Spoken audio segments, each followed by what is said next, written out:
Okay, I have the enviable task of, Anne-Marie said this was what do you call it, a mind-shaping, mind-boggling cornucopia.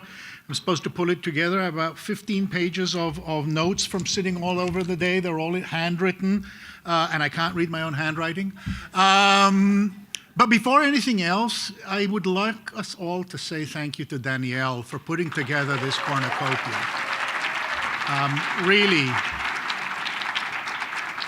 Really a mind-expanding day rather than a mind-boggling day. Let me also try to a little bit emphasize the morning, because the things that have come in the afternoon have been more. I'm Yochai Benkler. I teach at the law school. I had the Law and Political Economy program there, and I've long been part of the Berkman Klein Center for Internet and Society there. Jen Harris started the day with a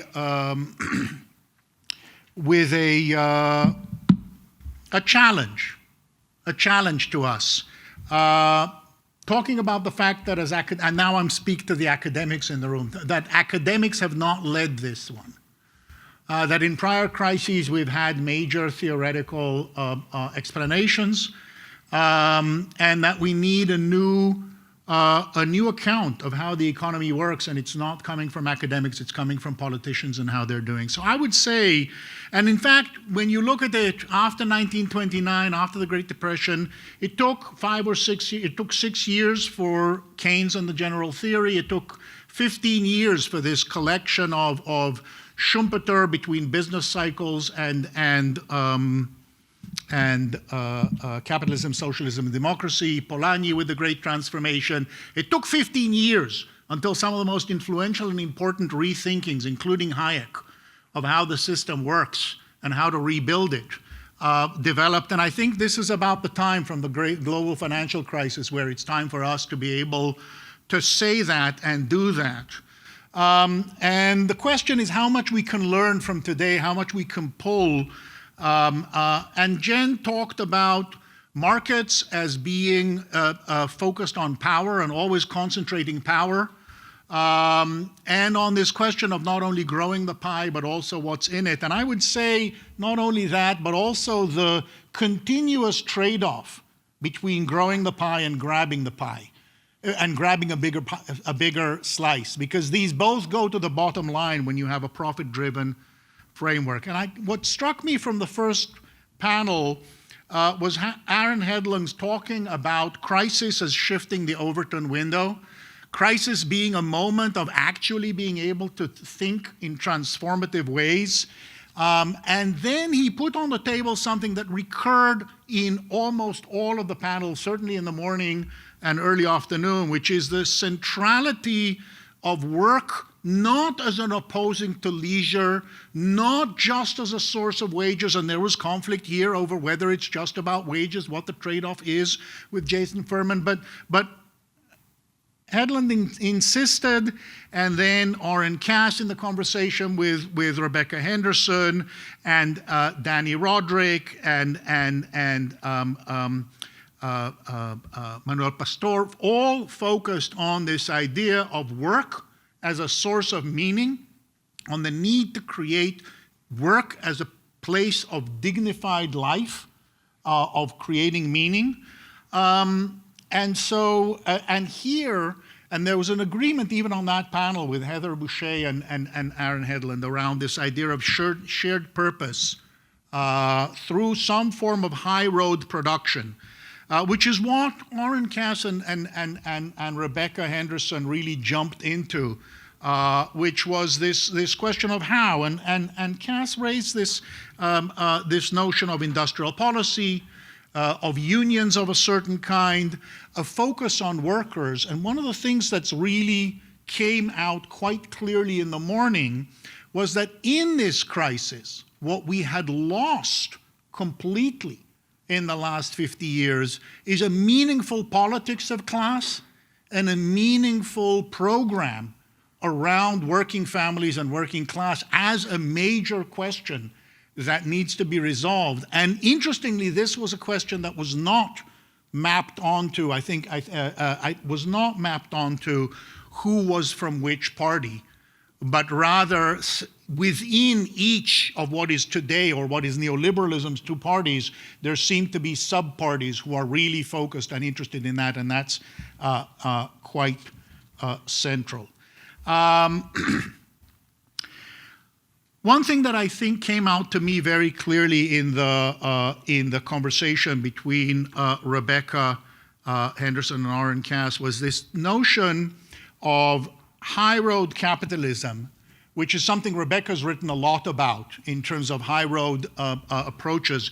But the point is, how do we structure such that it becomes sustainable as a business model for profit-seeking organizations by creating an institutional framework that makes it less profitable to exploit, makes it less profitable to grab a bigger slice instead of growing the pie. And this was when they went into the question of industrial policy and unions and a focus on workers. After lunch, the dean, Jeremy Weinstein, talked to us about tech and how do we enable the growth of tech while living a decent life. And here, that reminded me of a point that was central to what Graham Barnett talked about in the morning, which was this notion that if a grandma had developed the iPhone, it would have been to call home.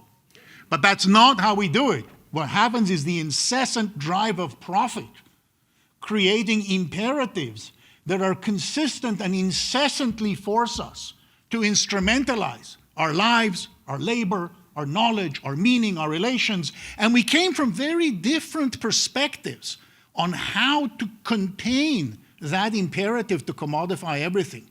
And for some, it was religion. And for others, it was state investment. If you saw this last panel, Anne-Marie was focused on decommodifying care through state investment. Brad was focused on decommodifying care through a traditional family. Alicia was saying, look at Colombia, a context in which at the municipal level, there are different ways of doing, but the core is substantial decommodification of basic needs. Now, we talked about it in the context of care, but there's no reason why it shouldn't be for healthcare, for clean water, for clean air, for energy.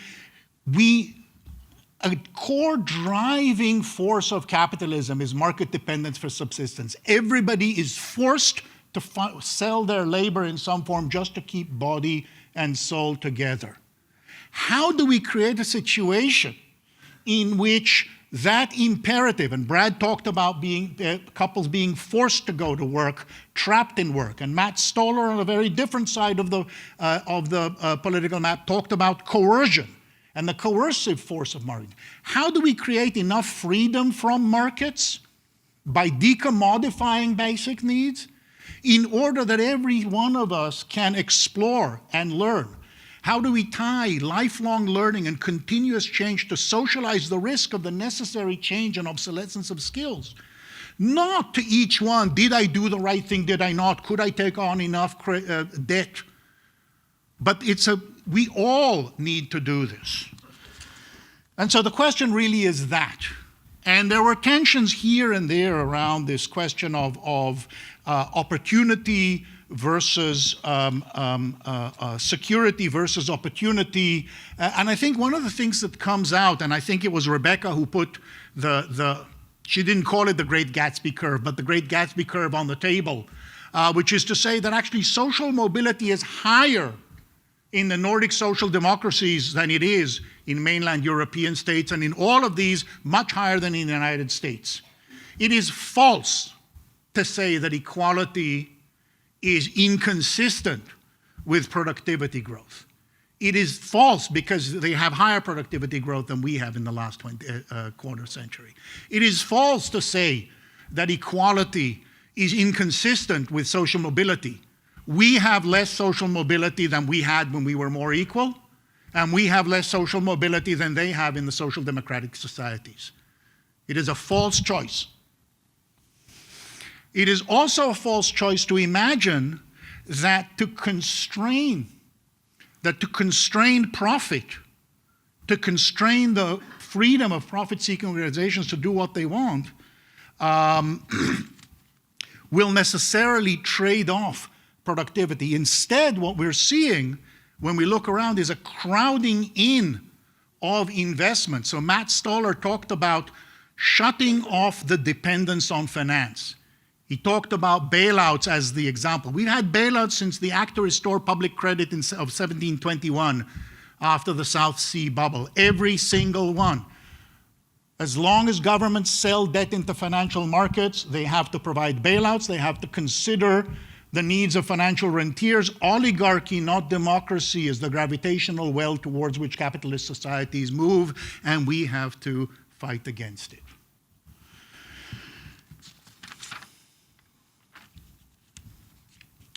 So that leaves us with this question, and then we had in the afternoon, Danny Roderick talked about good jobs as a notion of major aspect of policy. We talked about access to credit and access to care. I think we need this idea of looking for some form of real freedom from markets, from the imperative of markets, through socializing the labor market, wage coordination and unions as well, sectoral framework. We need some model for infrastructure and energy. We talked about technology in this afternoon and how to do it. There are people here, I see Bruce Schneier here, I saw Joshua Tan earlier, talking about public AI. How do we actually make, if this is going to transform the world, how do we govern it democratically? Daron Acemoglu talked about how hard it is to steer organic processes, and yet that's what we've done with the NIH.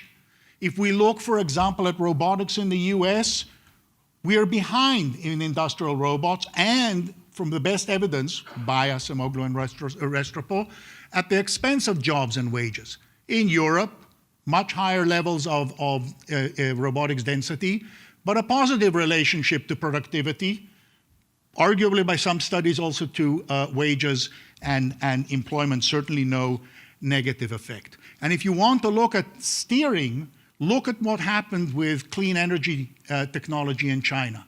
This idea that we can't steer, that we have to give up on the idea of steering the path of technology, flies in the face both of our own history of accelerating technology through public investment and what we've seen in East Asia. All of which is to come back to my basic point. I think when we look together, we have a lot of specific ideas, we have a lot of insights, and I think we have a real shared sense that we need a new theory of capitalism. We need a new theory of how power is central rather than individual contractual choice, and how building the structures. And in my view, as I look at these, as I look at tomorrow morning's panel, at a bare minimum, it needs to include significant decommodification of basic needs, combined with significant socialization of labor markets, of credit, of knowledge, of infrastructure, not in order to displace the market, but in order to harness the destructive effects of profit and keep the productive effects. So I look forward to tomorrow's conversation.